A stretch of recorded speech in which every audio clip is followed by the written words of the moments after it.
Welcome to Off the Deep End. This podcast endeavors to bring you compelling, inspiring content to encourage you to pursue your dreams, reach for your potential, and stay aligned with your purpose and vision. I'm Rachel Tamilio, and I'm here to remind you that you have more power, promise, and potential than you can imagine.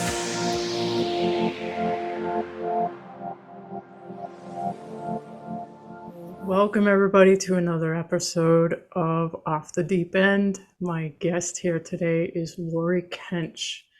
We met a year ago, just about, in Newburyport, at a meeting in an organization that she founded. But before we get into what that is and what that's about, I'd love, Laurie, for you to just tell us a little bit about yourself. I'm guessing you were raised in Massachusetts, but please tell us what you'd like us to know. Sure. I grew up in Massachusetts. I actually grew up in Everett, Massachusetts, so in the city. And then we moved to Stoneham, I don't want to say like late sixth grade. So pretty much just finished out school there. And big difference, went from no trees to trees. So that was interesting. And yeah, kind of just, I went to college, I took the long-term plan because I ended up going a couple of years, ran out of money. And then I just went nights, got a job, and, I was on the 8-year plan and ended up doing that, just working my way through it. And then I didn't have any debt, which was nice. And then, just jobs throughout the way, and then started a business in 1999 and been doing that since, trying to actually wean that down now. But the business itself was kind of interesting. So we were electronics initially, did that for quite a while, followed a business plan and sold that business off, and then went into recreational products. So we went into like rapid adjust seat posts for mountain biking, and then we went into harpoons for the commercial and recreational fishing industry, and that's kind of where we are now. But again, trying to wind that down. Where my passion is education at this point, parent advocacy, and that's kind of where I want to. That's where my passion is, and I kind of want to just follow it. I think that's the path for me. So. Yeah, that's great. That's great. So if we could slow it down just a little bit. Could you tell me a little bit more about some of the highlights and some of the lowlights about growing up in Massachusetts, your story in general? Oh, okay. Sure. So, yeah, when we were in Everett, we were definitely on the wrong side of the tracks, so it's just, it was a good place to grow up. I have to be honest, because back in the day, it was like, when the street lights came on, that's when you went home. There was no, you weren't watching TV, you weren't doing, all the stuff that the kids are doing today. So I look back and I think, wow, I kind of was lucky, even though, we didn't have all the money and we didn't have whatever. And even when we moved to Stoneham, it was the same thing. So it was the low lights of basically, my father is still an alcoholic, but I grew up with an alcoholic dad. And, it kind of made me want to be a better person because I didn't want to follow in that route. You know what I mean? And, and I'd say that was probably the biggest low light for me is that situation, is just trying to like overcome that. And it was kind of funny back in the day. It was always the joke that because a lot of my friends knew my situation at home, and a lot of people have the same, similar situations, but I was always like the one where, they didn't know if I was going to make it out alive, and then I had 9 lives, and every time I bounced back. So, but yeah, I'd say, everybody's got their obstacles, and mine are minute in comparison to what everybody else goes through. And you just kind of take it day by day. That's how I look at it. So There's a saying, I believe it's Brene Brown, that says, we have to honor our own battle. And it's so true. We tend to compare where we're at or where we've been with somebody else's pain. But especially with what you mentioned, your passion is now parent advocacy. I feel like without your realizing it, maybe this was sort of a springboard or a preparation. Not that you had to go through abuse or neglect or any of those things, or anyone should, but would you say that that kind of like put you in some ways on this path, gave you this passion for advocating? yeah, I would say, a lot of things in life, I think, can kind of that you kind of ignore them, like they're signs, and you don't pay any attention to them. But I think for me, I knew that I wanted to be a different parent than what I had. I mean, my mother had a heart of gold, but she also fell into the pattern with my father. And it's a generational thing. Honestly, so many of my friends had parents that did the same thing, and I think a lot of us too were in the same vein where we just kind of wanted to be a better parent. We wanted to, and it kind of made me want to have kids too, because I wanted to see, what it would be like to actually have like a real family, that wasn't always going crazy and fighting and all that kind of stuff. So I think that definitely plays into it. Um, but I'd say even more so for me is I lost a son in 2005. So I had my daughter, and then I lost my son, and I delivered him at 22 weeks, and it was because an infection had ran through my body, and he didn't make it. So um, everything changes at that point when you lose a child, and I think for me, it just made me have a better appreciation of life, children. Like, I felt so lucky that I got to go home to my daughter, who was a healthy kid. And so many other people don't even get to even do that. And then I was lucky I ended up having my son not too long after that. And they didn't even think I could have another kid. And so that was like, so just kind of, I mean, maybe this is it. Maybe like I should be, I became very involved in their lives. I always participated with my daughter in school stuff. And then with my son, he went to the Immaculate Conception in Newburyport. And I was really involved in that, and it was a lot of fun. I made like, I'm still close with the friends that I've made there. And, but I'd say, yeah, I mean, that, like, those ups and downs in your life, they really bring you to that point. And, I just kind of thought that was, maybe it should be my path to follow. And, at one point I was, thinking about it. And then my mother got sick with Parkinson's disease. And so my whole life basically at that point completely stalled, and I was taking care of her because it was just her and I. My brother had passed away. And my father was estranged, so it was just her and I, no other family members and everything. So it just kind of was her and I going the route for at least 3 years. And then when she passed away, that's when I was like, I think it's time for me to kind of look into pursuing a little bit something more. But it really didn't hit me until, after when JT decided that he wanted to go to the public school in Newburyport. That's when I was like, that's when it all started coming together, that I was like, this is just ridiculous.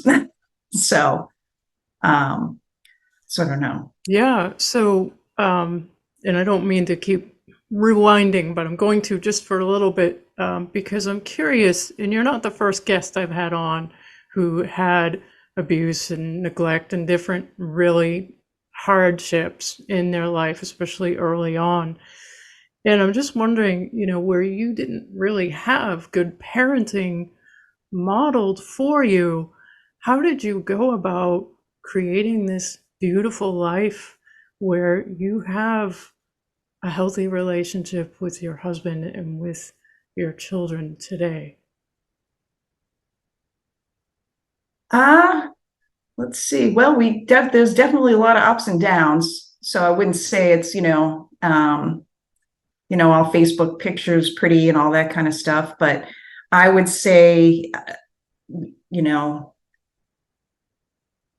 I just looked at it with, I just kind of wanted to do my own thing.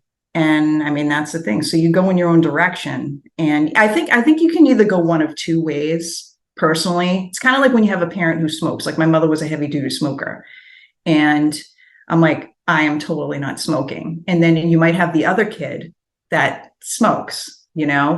And so I think you just kind of set your path, and that's how you go about it. And I think accountability for your own actions is the key, to be honest, and not blaming other people for what happens to you. And I think that has always been the thing with me is growing up, because you probably know gazillion of alcoholics, and but that's common alcoholic theme is basically they blame other people for why they drink. The same thing with drug users, ones that are heavy duty drug users and stuff like that. They blame other people for that. And that was the one thing that I said, whatever I do is my own self. I'm not going to like blame other people for what happens to me. So if I screw up, I screw up. It's on me. It's the same thing when you're running a business. You can blame everybody else. You can blame your employees. You can do whatever you want. But at the end of the day, you're the one that hired the person. You're the one that's in control of the business. And yeah, they might have screwed up, but it's on you at the end of the day. So that's just kind of how I look at things. And I look at accountability, and I instill that in my kids. That's like one of the biggest things that I instill in my kids is you got to take responsibility. You need to hold yourself accountable for whatever you do. Don't go pointing fingers. A lot of it's like commitment. If you make a commitment, you have to keep it. But it's a lot of, it's just, like I said, it's accountability. That's what it is. And it's what you do every day. You wake up, you take accountability for what you're doing. So, and it might not be a good day. Some days are better than others. Yeah, it's interesting how that paradox comes into play. Like personal empowerment comes from holding yourself accountable, partly, like you said, you nailed it. Yeah, it's perfect. And so it doesn't mean that life is perfect. It doesn't mean that the life you create is perfect, but it's more representative of you and who you are. It's almost like, and I've had these moments too, where you almost create something as a contrast of what you have known, of what you have grown up with, right? So you had this abuse, neglect, these hardships growing up, and you just knew that's not what I want to be, and that's not what I want to have, and sort of blazed your own trail and had your own family, and you've now modeled a loving, healthy relationship for your children where you didn't necessarily have that. So kudos to you. Thanks. Well, I mean, yeah, I mean, it's just like I said, you go one day at a time, and that's what you do. And deep down, like for me, like I know deep down that, especially with my mother, when she finally moved and relocated here after she divorced my father, there's a lot of a lot of stuff that went down with that, how I finally got her to get out of there. But she almost died, and he would have been the one that was responsible for it. So that finally, when you hit rock bottom like that, that's when she finally moved. And it was great. She had, unfortunately she got sick. But she did have some good years. So she had a heart of gold, like I said, and my father deep down, not a bad person. Just, I just think sometimes when you go down the wrong path, you can't get out of it. But, I don't think I always know in his heart that, and even now, even though we're estranged, I don't know if he really understands what love really is. I mean, I don't know. I mean, who knows anyway, but I think he really does care about me deep down and everything. So, I want to say that, like, even though it sucked at that time, like growing up and everything, I still think like I was lucky enough that they did have like genuine feelings for me, like that they did care about me and they cared about my well-being. It's just that they were so dysfunctional on their own that they couldn't do any better. Do you know what I mean? So that's how I looked at it. And I looked at it as like, that's, I don't know, whatever. So. And so, if you'd like to share a little bit with us about what your family's like, what are your kids like? Oh, let's see. My daughter is, she's great. She is an architect by trade. So she went to Roger Williams and she put herself through Roger Williams by getting a national scholarship with the ROTC. So she basically had to get up every day, 4 a.m., do the ROTC, and also go to school at the same time. It was the best thing that she ever did for herself, especially growing up in Newburyport, which is, it's an elite community. That's, everybody knows that. It was not when we moved here in 1999. It was still more of a fishing community, still like, middle income, and it's since changed over time. But as a result, she ended up going to school with a lot of like, kids that had more than she did and everything else. And it was tough at a lot of times because, she didn't get stuff. We made her work to get her phone, and, she had to bank away money. So, and she was second to the last person in 8th grade to actually get a phone. And I purposely gave her one as a gift so I could take it away. So, just in case if she did something that I, as punishment or whatever. But she paid her monthly bill. So it was a good learning lesson for her, but she hated me all the way because everybody else, how come I have to do this? And how come I have to do that? And I go, you know what? Eventually you might not hate me. We'll see what happens, And so I think for her, leaving this community, leaving this bubble, if you will, right? So she left Newburyport and then she went to Roger Williams, got instant camaraderie with the military. And it absolutely was the best structure, best thing that she ever did for herself. And I tell her, I'm like, you did this, I supported you, but you did it yourself, so that's on you. You did all that. And I can't take credit for it. I really can't. I'm just very happy that she pulled her weight and did the whole thing, ended up graduating. She ended up graduating like cum laude in her class at the same time doing ROTC. She is now officially a second lieutenant officer in the military, and she's an architect, like I said. And right now she's actually away in Missouri doing a 6-month leadership training for engineering. And so it's kind of like her last stint that she has to do for this type of training. And then she's pretty much done with that unless so she does National Guard in order to pay back her ROTC because they paid for her tuition. And then unless she gets deployed. So if she gets deployed, then she'll be away again. But otherwise she'll come home and then she does National Guard. She's hilarious. She literally is one of the funniest people I've ever met. We get along great. We have the same sense of humor, which is hard to find these days because a lot of times I have the sense of humor of like a 13-year-old boy. So she has the same sense of humor as me. We have really good time together. And I'd say no matter what, she likes to think of me as her friend now, which is great, but I'm still always going to be her mom, so I'm still going to call her out on certain things. But I think our relationship has gone from, I hate her, she doesn't let me have a phone, to, this is really hard. Why am I doing this? To now it's like, I think, she appreciates the fact that, we pushed her to do what she did, that she did it on her own and that we supported it. And I think now we're kind of at that friendship. We are at that friendship level, which is really cool.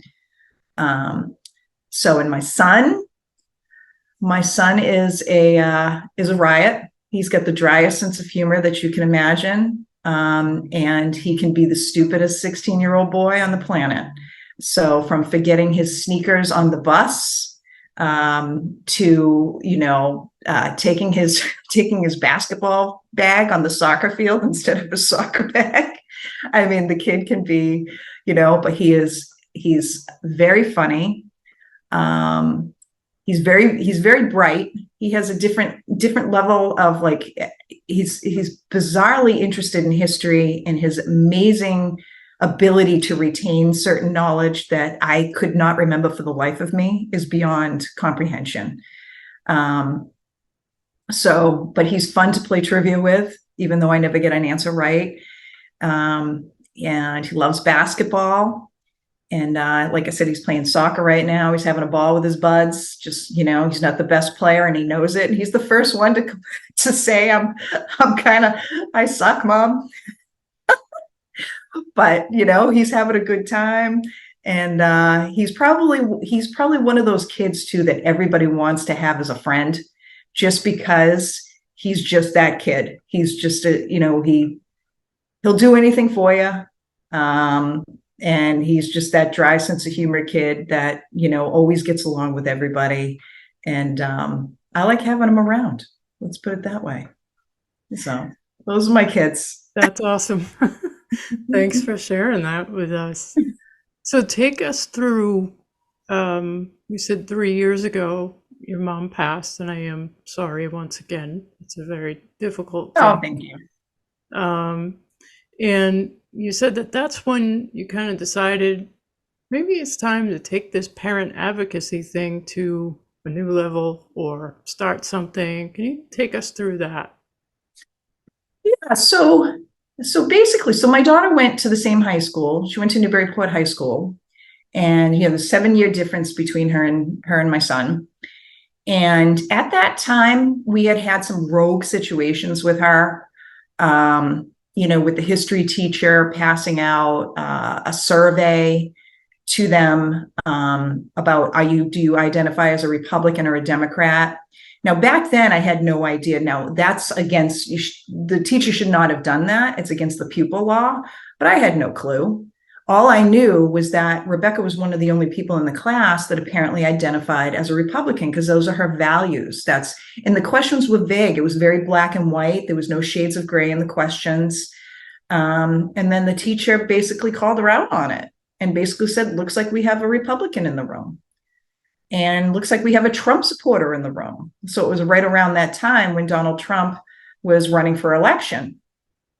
And at that point, it really started with that, where she had to write an opinion piece on the border, I believe it was, and about, should they, I can't really remember the whole details, but it was basically her saying that I think people should come legally.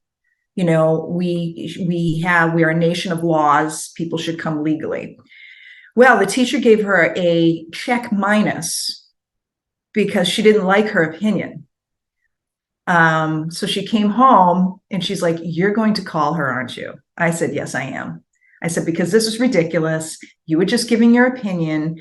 And, history is not supposed to be this. History is supposed to be facts, telling you, facts. And I had to say it, but history is really just learning the facts and learning your past, right? It's, and it's not about like when you give an opinion of something, yeah, you can give an opinion. That's all it is, and to be graded on that in a negative way. So that's where it kind of like started with her, and went into the classroom. And just talked to the teacher about it. She said, "I don't know where she's getting these ideas from." And I said, "These are her own ideas. This is how she is. This is her own moral system. She feels as though, that illegal immigration is wrong. I mean, what is wrong with that? And well, she's like, well, I just don't know. And it didn't go well. Let's put it that way. She really thought that there was something wrong with her. And then she would even say that she didn't think she should be in honors history. Now, my daughter's extremely bright. I'm not saying she's like a genius or anything, but she was able to hold herself in that class completely. And the only reason that she suggested that is because she disagreed with her. And so it came to the point where I said, do you want me to change you out of this class? And so we kind of looked at that, and it would have screwed up the rest of her classes. And so she's like, no, I'll just stick it out. I said, listen, I said, you're going to get a bad grade in this class unless you start doing the opposite of how you think. So you're going to have to play the game in order to get through this class. And that's what she did. So she basically, on everything that she did, she gave the opposite opinion of how she felt. And she ended up getting an A in the class, which is pretty sad. That's right. So it's pretty sad, but that's what she had to do. And that's how she got through it. And that was the first experience that I had seeing, and it, like I said, not all, and, even in teachers where my son went to school at the IC, not all teachers are fantastic, you're always going to have like difficult teachers and stuff. I would say the majority of teachers are phenomenal. They're there for the right reasons. But then you do have those that do come into the system and they feel as though this is like it's almost like their little bubble themselves, that they feel as though that they can go and they can just do whatever they want, bring in their political agendas, and they think it's okay. They think in their head that that's okay to do, but it's not. You're supposed to leave your politics at the door when you come in to teach. You're just supposed to teach academics. That's it.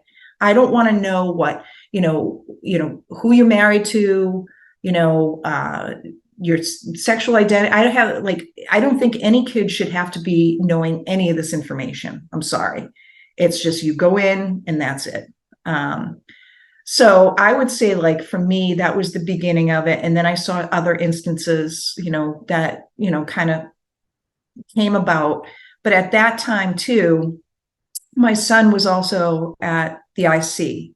And the reason why we put him at the IC is I'm not Catholic, but it was definitely we knew that there wasn't going to be, we liked the curriculum, let's put it that way. We just knew that it was just going to be straightforward. And I thought, hey, I think a little faith to learn is great. And, I think it was the best fit for him. And so at that time, when she was going through this, he was at the IC. I didn't have to worry about him at all.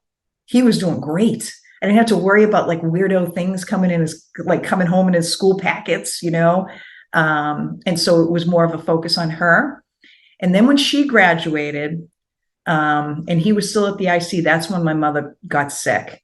And that's when, at that time, I just was like so focused on her that I really wasn't paying attention to what was actually going on in the schools.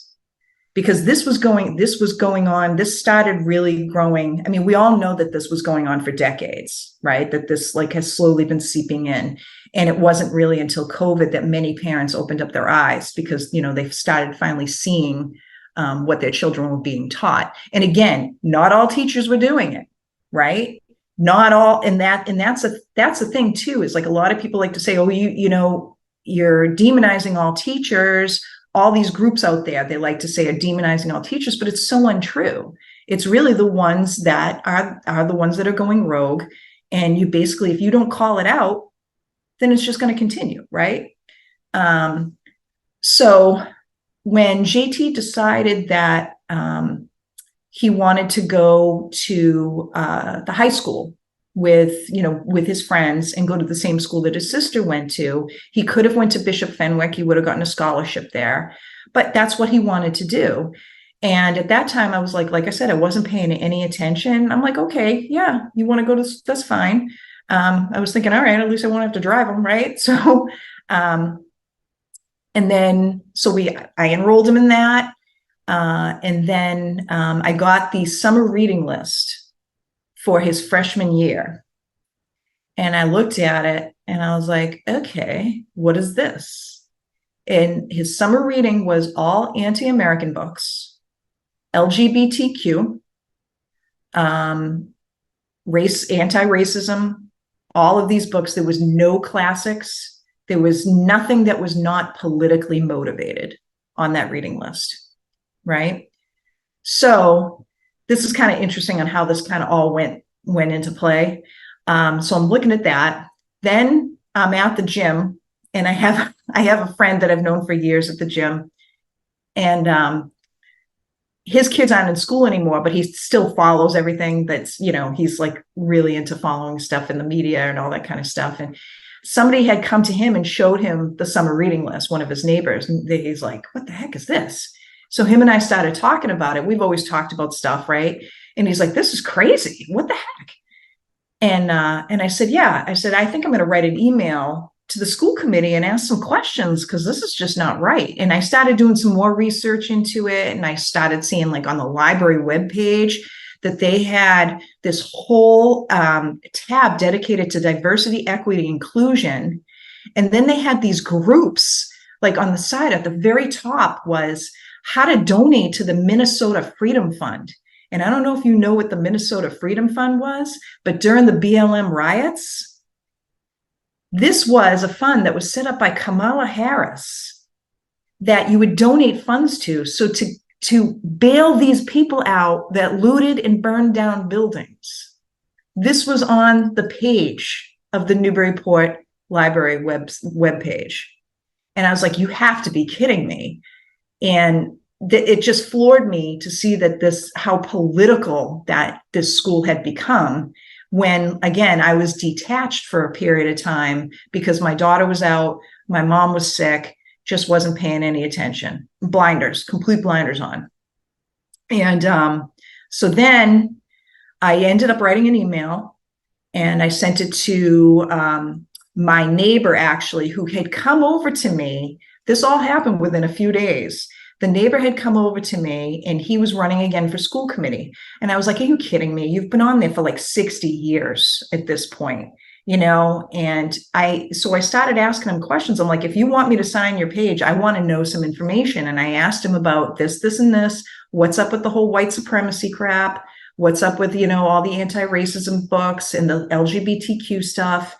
And, he's tried to say, he's like, yeah, it's really not what you think, and all this kind of stuff. And I said, well, send me some stuff, give me some information. So he ends up emailing me this syllabus on white fragility. It's a class on white fragility. That is critical race theory. How could he not know that was critical race theory? It was all about how to become anti-racist, how to become less white. This was all in the syllabus. And I could not believe it. And I was like, this guy really does not know what's going on, but he's running for school committee again. And yet he can't even identify that there's issues in the school. So at that point, that's when I wrote the email, and I basically just asked questions. It was very, very polite. And I just said, I got this information from my neighbor who's running for school committee again. And I said, I have a lot of questions. I said, and I asked about the diversity, equity, inclusion tab that was on the website. I asked about the Minnesota Freedom Fund, and I said, do you realize if kids donate to that? And, because there were actual cases of these people getting bailed out and then going and killing someone. And I said, could you imagine the effect of like a kid donating and then finding out that person, there was just so much into play with this, right? So then I asked about the titles of the books. And I questioned, I said, why can't we have a balance? If you want to have this, why can't we have, a patriotic tab about civics and, Constitution and everything? I wasn't telling them to get rid of it. I was telling them, why can't we have a balance? Why can't we have both? Not one response, nothing. So a month later, I sent a follow-up email saying, I haven't heard from you. And since then, I've seen other stuff and I have more questions. And I wrote those out again, very polite. And I said, why, I suggest, why can't we have like a forum like you did, like for the COVID questions? I said, this would be very good because there's a lot of parents that I've been talking to that have a lot of questions about what you're doing and how does this relate to academics? How does like, the whole racial bias thing and all the equity and all this kind of stuff, they're not, it's not academics. So, and I got no response. So I sent that to the superintendent and I sent that to every school committee member. And I got no response from that. So I got a little frustrated at that point. And that's when my friend and I started talking again. And so we decided, you know what, let's meet up with some of these other parents that have like said that they have questions too, and they're not getting any answers. It was the same exact thing. They were emailing the school committee. They were making phone calls. We knew people that were going in to see the superintendent that had tons of issues. I mean, lots of stuff, and nothing, no response to any of them as well. So we decided that we were going to have this meeting. So we all got together. And I'd say, like, just to start, there was probably like 30 of us that just sat down and we were just like, and that was just at the top. That was like at a whim, right? Just to get together at somebody's house. And, we were all like, what is going on? And so then from there, I kind of started doing a little search around. I had a friend who told me, have you ever seen anything about parents defending education? And I said, oh yeah, I've seen that on the news. And he goes, have you ever thought about contacting them? And I said, I don't know. So that day I wrote an email to Parents Defending Education. And I actually put like a little asterisk to it. And I just basically said, am I crazy? Or is Newburyport woke on steroids? Because from what I'm reading and from what I'm seeing in all these other schools, they seem to be following in the same path. And she actually called me right back within an hour. I couldn't even believe it. And so I had sent her all this information. I said, I don't really know. I said, I'm trying to figure this out myself. And I'm not getting any help from the school committee.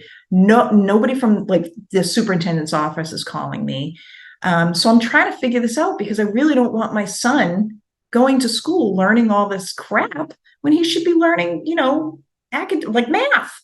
I want him to like learn math, science, all the stuff that you send your kid to go to school to learn. And so she came back to me and she goes, yep. She goes, that's what that is. You're not crazy. And from there, I told her about what was going on with the city that was, we hired a consultant. His name was Michael Eatman. They actually spent $144,000 on this guy to actually tell the teachers that they were racist at 18 months old and that they needed to learn how to become anti-racist. That's what this guy was hired for. And to teach them about how to use pronouns correctly, how to refer to people in the room. We must acknowledge people in the room with their appropriate pronouns. We're spending how much money on this guy? And then, so then we find out that the poor principal, right, of the high school, I have to say he's a nice guy, of the Newburyport High School. He actually was used as bait, really, for one of the, the Zoom meetings that they had. It was like a mandatory Zoom meeting that they had. It was considered a training, professional training. And we still never saw the full video because they said they never saved it. We don't know if they deleted it or not. We have no idea. But he actually had the principal call him the N-word.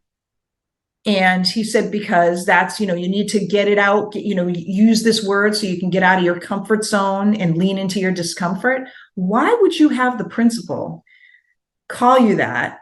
It just made no sense. What was this whole thing about? And when we tried to find out about it with Parents Defending Education, they said it didn't exist. And then they also tried to charge like $8,000 for us to get records. Now, what is it? Either the records exist or they don't, but yet you're trying to charge us money for them.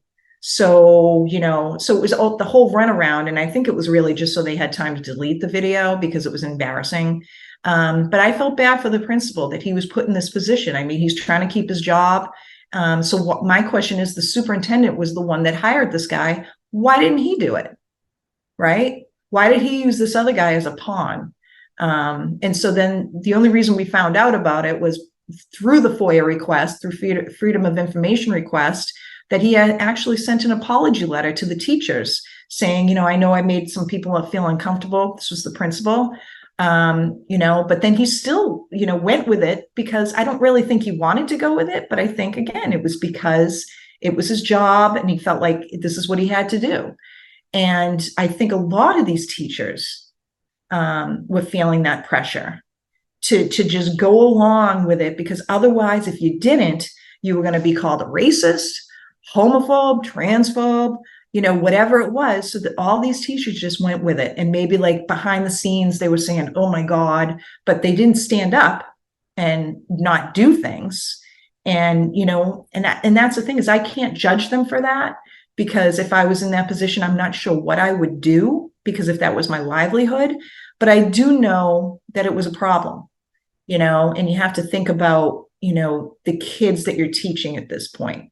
So when you're instilling, a lot of these, transgender ideology and all this kind of stuff, I mean, it's not real. It's like the biology is not real about like the whole, you could be born in the wrong body. You could be, you can be any, whatever, pansexual or whatever you want.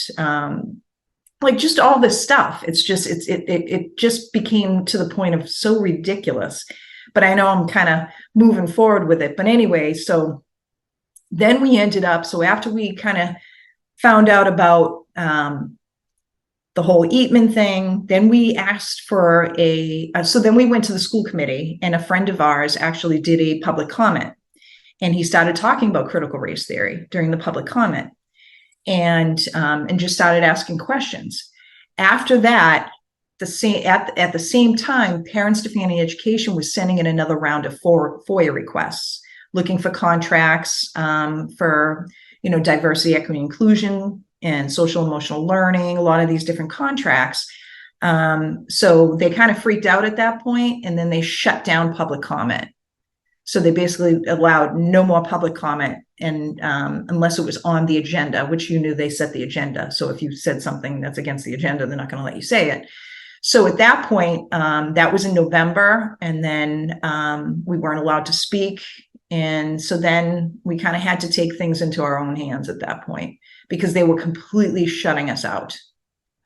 So if you did not agree with what their agenda was, then you were crazy. So, and you weren't on the same page. So there's got to be a problem with you. So all these parents in the city that disagreed with it, apparently, like, their opinions did not matter. So we felt as though at that point that we needed to kind of get together as a group, and try to figure out what was going on. And that's what we did. That's how it started, really, so we formally decided, we came up with a name. We went from, 30 people, and now we have, people in, all different like areas of Massachusetts, as well as New Hampshire.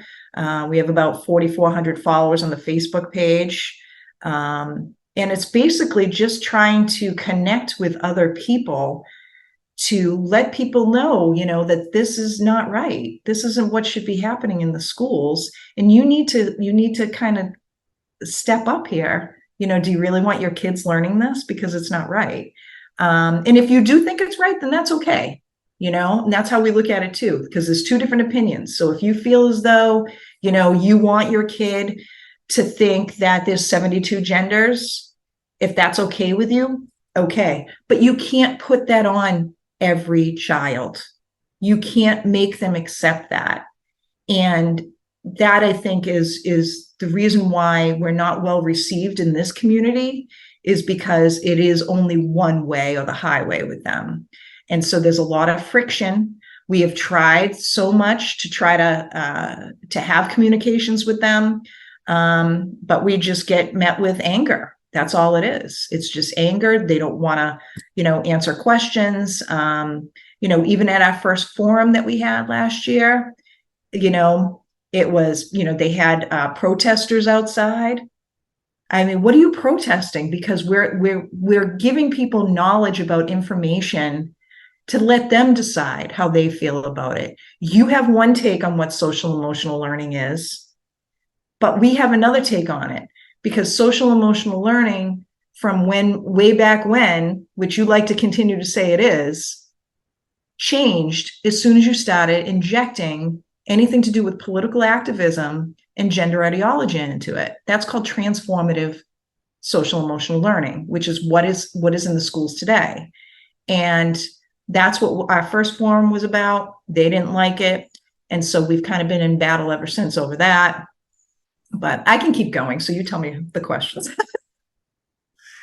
No, what you've shared so far is excellent in providing a background for how and why you launched. The name of your group is Citizens for Responsible Education. Mm-hmm. And I want people to hear that, again, despite the odds, despite the pushback, you and several other parents have been standing for what you feel will foster personal sovereignty in your child at the school. It shouldn't be that they are having these agendas pushed on them.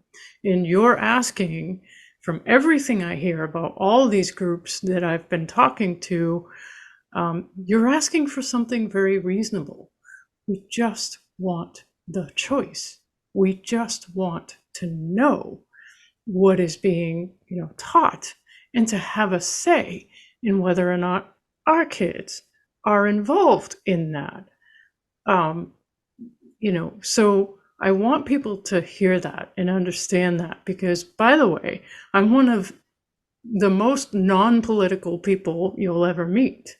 I never talk about politics. So for me, whenever I hear things about, oh, this is just such a political thing, I don't hear politics in here at all in terms of what you're fighting for or what you're advocating for. What I hear is you're advocating for choice, for the right to know and the right to decide what your kids are exposed to on a daily basis when you think they're learning academics.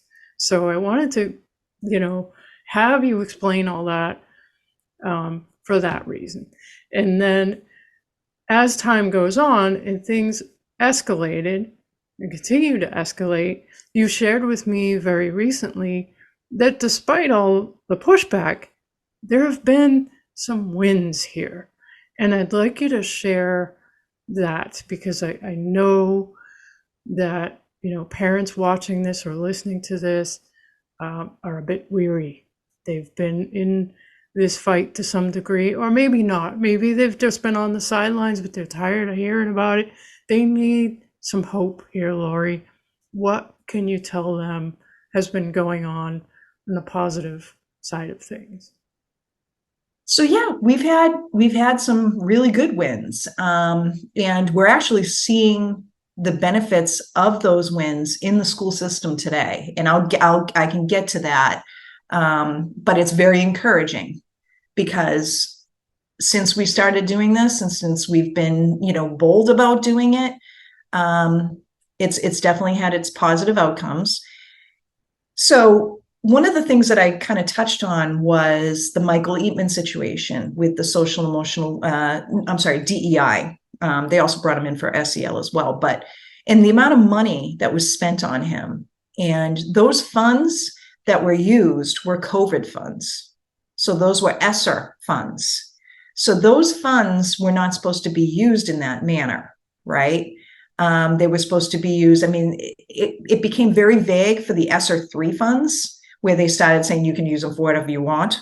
But the ESSER 2 funds, which is what a lot of these schools use for these DEI, were using ESSER 2. And those were supposed to be used for learning loss, for gaps in learning as a result of the shutdowns.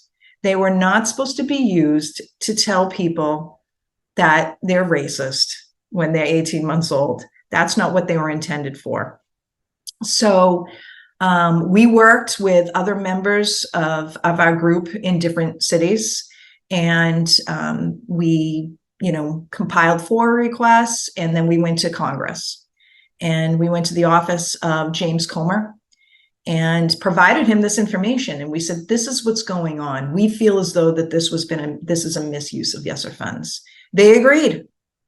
And so they actually did an investigation. The investigation is still ongoing as we speak, because it's so widespread. So it's not just Newburyport, it's not just Georgetown, all these other cities, it's widespread throughout the country. But it brought just the whole email that poor principal of the high school had to write to apologize was so bizarre to them about how these funds were being used for that. They just could not wrap their hand around it. So Newburyport became a huge topic for them. And so we ended up with a Fox News clip and an article about that. And so to us, that was good. That was a good exposure that basically, yeah, this is not right. You're not supposed to be using those funds for that. You're trying to fill your quota, basically, because, they're all trying to get the Massachusetts money to, but at the same time, they're trying to get the Massachusetts grants, but then they have to spend more money to actually get the money. It doesn't make any sense. So they're misspending this money on doing these kinds of things. So that's one of the things that we exposed. And I thought that was a good thing. Another thing that we recently exposed is when we had our first forum. This to me was the biggest thing of all, is when we had our first forum. It was last October, and we touched on that a little bit and about the protesters and all of that. But while we were doing it, we basically followed the rules like everybody else was doing. We went to the public library, we went to the city hall, we posted flyers about the forum. And, next to those flyers were Nagley North, LGBTQ stuff. There was actually a course on white fragility that cost $40. So we went about that. And then the mayor decided that he was going to take them down. He wasn't taking down the white fragility. He didn't take down the Nagley North. He decided that because we were holding a forum on social emotional learning, and he disagreed with it, that was okay for him to do. So took it down. That affected us greatly, though, too, because his comments in the paper that we're not welcoming and inclusive. How is that? We're basically just trying to give education to parents because you refuse to do it, because you only want to show your side. That's okay. And then we try to show another side of it. So we're the devil now. And so that's how he tried to portray us. And so that's what prompted the protesters. That's what prompted, a lot of this like hate group or a hate group. Yeah, okay.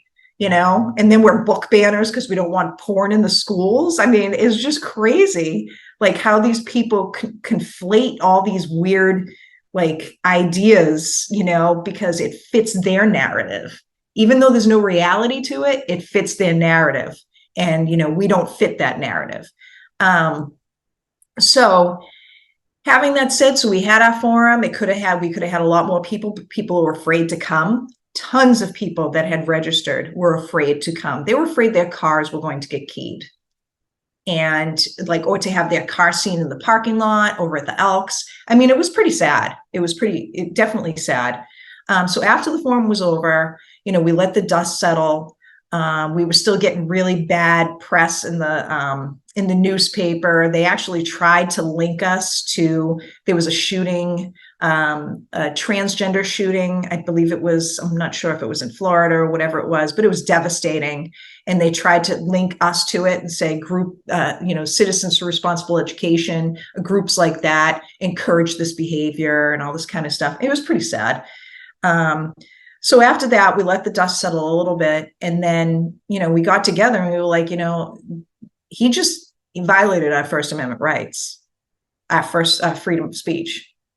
And we could have rolled over and said, all right, whatever. But we were like, no, I don't think so.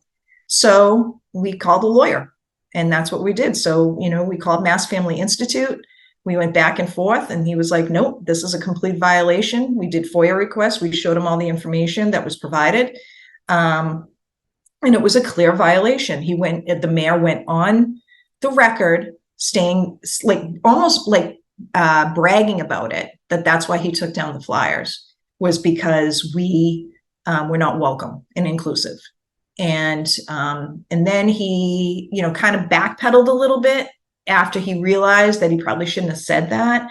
And then he said the reason why he took down the flyers was because there wasn't any contact information on the flyer, and that we were charging $20, which obviously did not fly, because you had the white fragility, number one, charging $40. And they even hid it on the flyer. They didn't write that it was $40. As soon as you clicked on the link, you knew you had to pay $40. So we were upfront and honest, $20. All proceeds go to funding the event.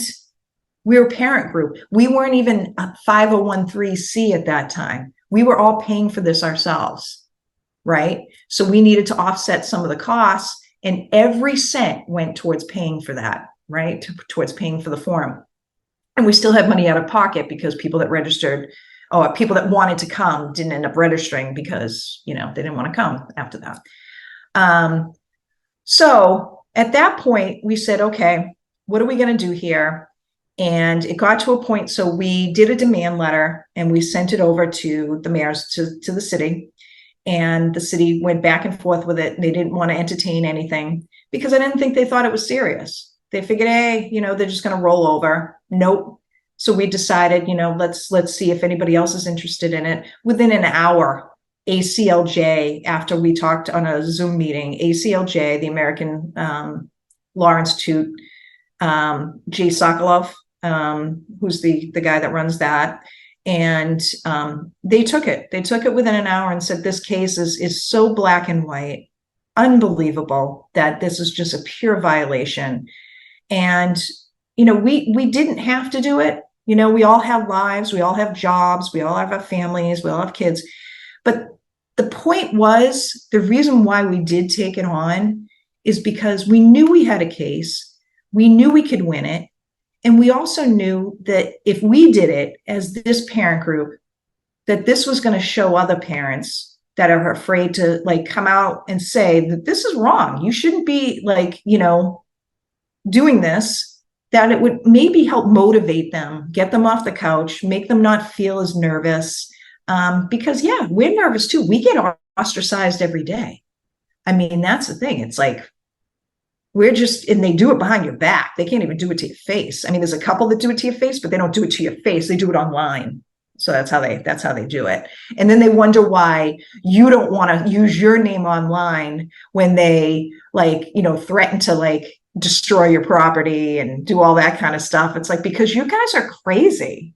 That's why, So, but anyway, so after going back and forth, we finally reached a settlement, and the settlement is that the policies were going to be changed, for the posting policies for the city and the library, to be constitutional. So they basically could not prohibit you from posting anything that they did not agree with. So whether it be religious, whether it be political, whether it be something educational, they had no right to take it down. So that was a huge win. That was probably the biggest win of them all, is because trying to get a constitutional policy change is like pulling teeth these days, right? But the biggest thing that we wanted the mayor to acknowledge that his actions were not right. He refused to apologize, and that's how it always works. I'm not going to say I did anything wrong or whatever, but just the fact that, he recognized, that's all we wanted. We wanted him to know, don't do this again. Just don't. Think. Use your brain if you have one. We're hoping you do. Don't do this again, because it's wrong. And, when you let your ego get ahead of you, and I think that's for him, I think he just thought he was so enamored by his ability to just take down a flyer. He really didn't think of the consequences because he didn't think there was going to be any. And I think that's the bottom line. He didn't think there was going to be consequences. And then when we came around and there were consequences, he didn't know what to do. And so his attorney said, you need to settle, because if you go to court, this could get messy. And so we ended up getting $10,000 in damages, statement from him, acknowledging, his actions. And then we got the policy changes. And for us and for ACLJ, that was a big win for the parents of this country. That's how we look at it. And we continue to look at it that way. And we continue to share this information because it is everywhere. You need to acknowledge that it's happening. If you don't know what's going on in the country in schools, then you are living under a rock, right? And you are not a transphobe, a homophobe. I mean, I can't even tell you, we have like gay members in our group. I mean, Black members in our group. It's like they just think immediately that you're just these like pent up conservative Bible, whatever Christians that that's all you can see. But no, we're like a melting pot of people that just have a different opinion of what should be taught in the schools. And we think that our opinion should have a seat at the table. And that's how it works. You need to have different opinions. There's middle ground that can be found. It's not black and white. It's like I said, has to be shades of gray. But unless you can accept that other people have different opinions, it's not going anywhere. And we're not going anywhere because they still won't accept it. So, right. And again, kudos to you all, because like you said, you could have let this just go. You could have just said, this isn't the hill we're going to proverbially die on. We're just going to let this slide. But you stood up. You stood up for what was right and for where, there was accountability that needed to be had. You stood up for it. And, I just want to say to any parent out there listening or watching, this is an example of what can happen when you do push back, when you do stand, despite the odds, despite how difficult it is, the name calling, the shaming, everything this group has been through. And I have a friend who's on it. So I know this is real, this is happening. And yeah, if you're not aware of what's happening in schools, I am just appalled at some of the videos of like dads going into different school board meetings, trying to just read to the committee what their kid has been exposed to in school. And it's too obscene for the committee. They won't let them read it. Yeah, it's crazy, isn't it? These videos are popping up everywhere. TikTok, Instagram, Telegram, you name it, they're out there. And so it takes sheer courage, which you have, Laurie, and your entire group has, to do this, to fight back lawfully. We're not advocating violence ever.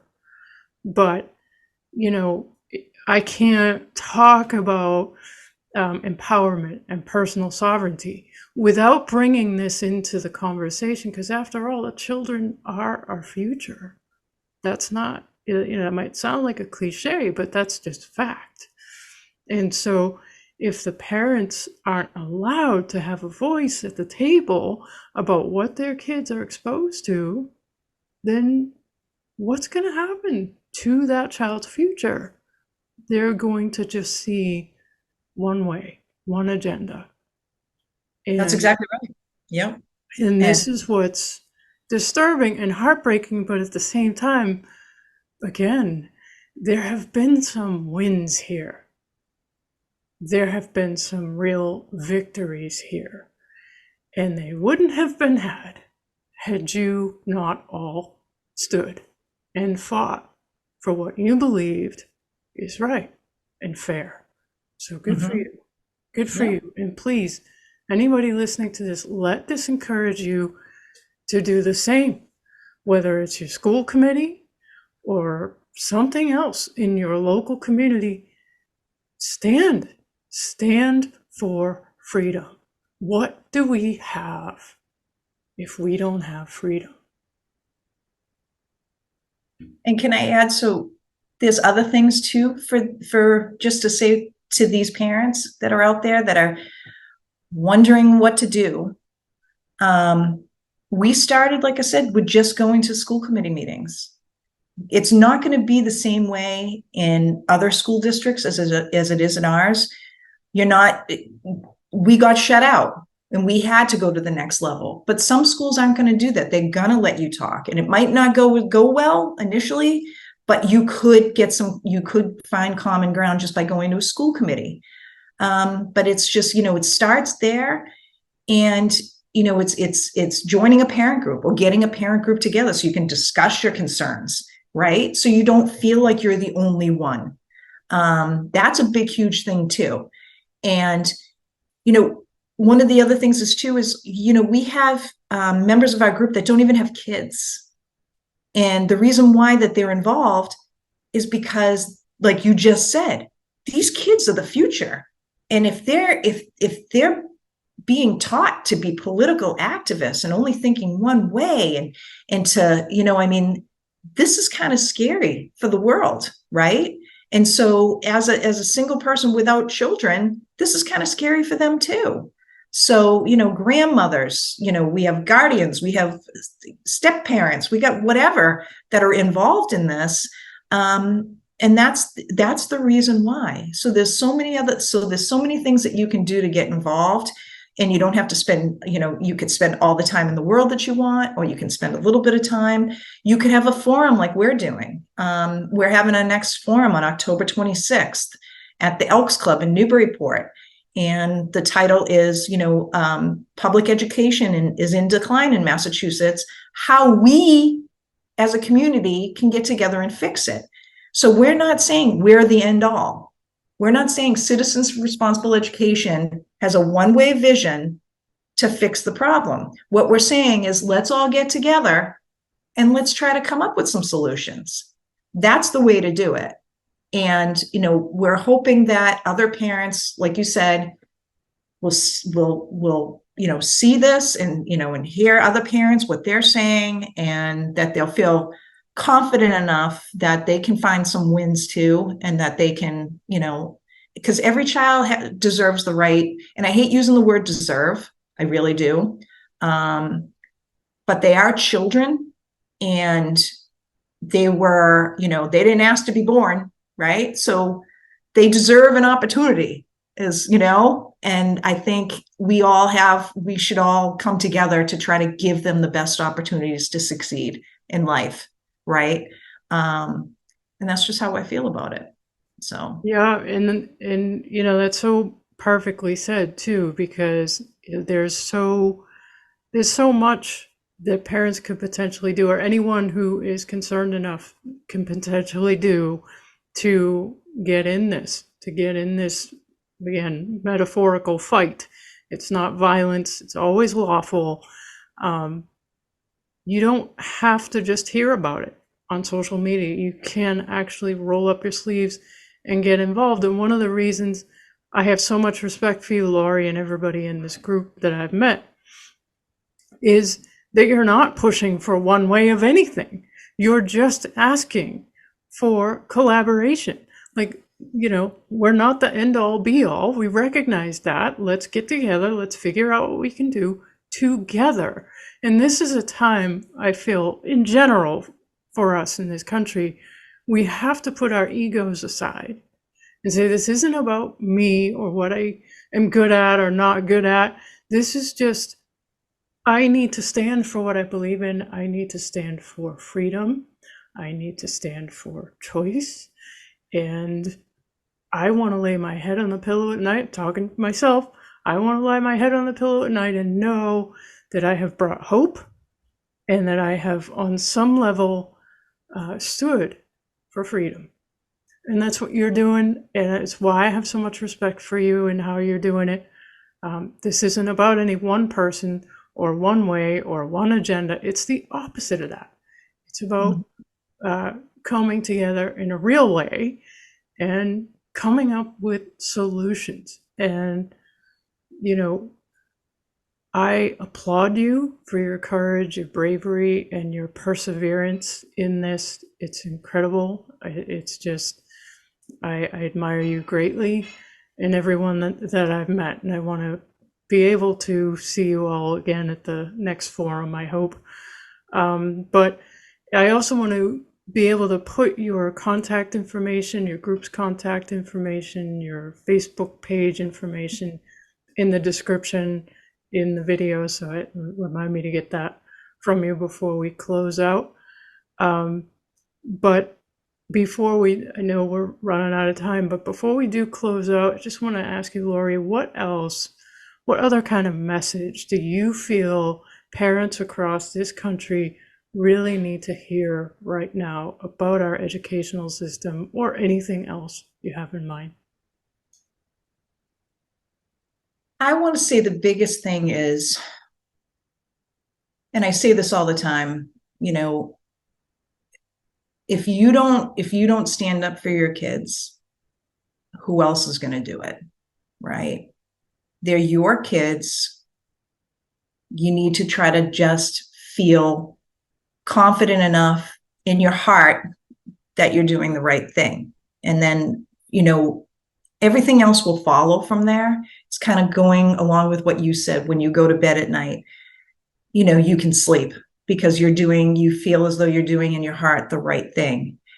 And that's the thing is, parents are so afraid today of being ostracized. And I understand that completely, 150%. But just remember, at the end of the day, it's not about making friends. It really isn't, because honestly, why would you want to be friends with the people that demonize you for your having a different opinion, right? It's about doing what's right by you. So if you feel as though this is wrong for your child, don't just assume that you are crazy like I initially did, because I was like, say something. And it's okay, because once you say something, there are going to be other parents that are going to want to, talk to you about it. And I think that's how we're going to fix this together, is by everybody talking to each other, and coming to a middle ground and trying to do best by our kids. That's all I can really say to it. Everybody should be playing a role. And I think that's it. We can all do it together. We just have to, get other people to understand that's what it's about. It's not one way or the highway. So. Yeah, that's perfect. And, if Citizens for Responsible Education isn't near you, or for whatever reason, that's not the group you want to link up with, there are so many, right? There's Moms for Liberty, which Yep. I'm going to have them on soon, the local chapter. And, this is where parents and just concerned people are at right now, is just they need one another to support them in standing for freedom and what's right. So that, because there is so much negativity and pushback on so many levels in life in this country right now in general. We need one another. And again, this is where putting the ego to one side and just saying, I need some support here, and I'm not ashamed to say it. And you're right, it's not about making friends per se, but at the same time, as you link arms with people in a similar mindset, you can find support. You can forge really good friendships. You can. And it's amazing, the people that I have met, that you just can't even believe that you have not met them. Right? It's like, I have one person that was like, where have you been all my life? Right? Because it has been a great experience in terms of that. But what I meant in terms of making friends, like, giving your opinion, don't expect to make friends over it, because there's going to be, you're going to have problems, and that's okay. That's okay. Right. So one day at a time. Yeah, and exactly. But it's also why we need one another, so that we do have that support and that strength to stand despite the accusations, despite the name calling, despite all the things that get flung at you once you start standing. That's where you need to link arms and find that support in people that are, sharing similar values and beliefs. And it's not about being an echo chamber either. It's just about having the support so you can do what you need to do. And I hope that you feel that you have that, Laurie. Thank you so much for taking the time to share this story with us and share the good news about the wins that you've seen. And I hope that it's a real encouragement to everyone and to you, of course, because you're still in this. So, We're still in it. We're not going away. right. So, but yeah, thank you for having us. We're just going to keep plugging away and trying to keep hoping for some more positives. And we are, like I said, we are seeing some of those. Especially in Newburyport, we are seeing some of the positive outcomes, and we're going to keep going and trying to keep getting more. That's all we can Yeah, do. that's fantastic. And, when the dust has settled a little bit after the next forum, maybe we can have you back on and do a follow up on how that went, if you're okay with that. Yeah, sounds good. Really appreciate having you on, Laurie. Thanks so much.